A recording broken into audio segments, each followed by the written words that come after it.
Hello guys, it's me again. Ayan o. This is our third Kalakal delivery sa junk shop.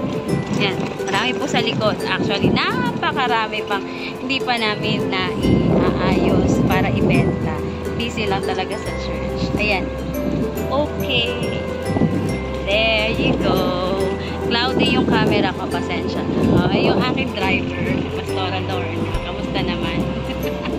Carry pa? Ayan po. Let's see magkano itong mga ito mamaya. See you all guys. Maraming salamat nga po pala sa mga kapatiran sa church.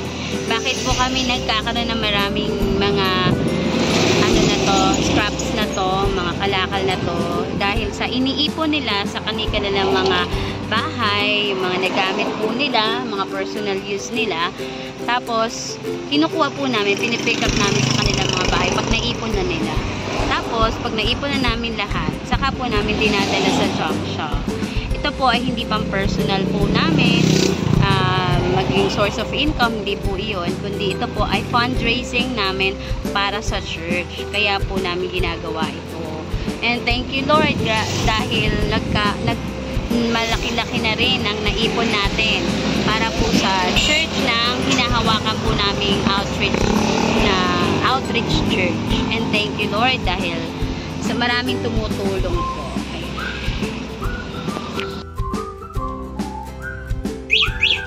At magdi-deliver uli si basurerang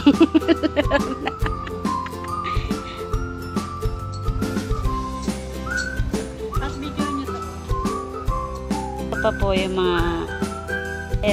yung mga hindi pa po namin na-deliver. Ayan pa po. Kita niyo po yan. Pasensya na po, Sister Fe, sa iyong na nagiging basurahan. Ayan pa po, oh. Ayan, madami pa po. Ayan po. Dami pa po.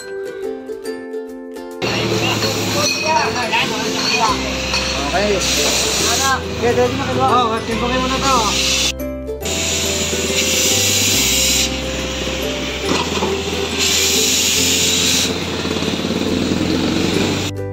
Kasi natin.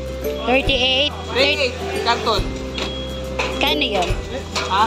Kano? 150.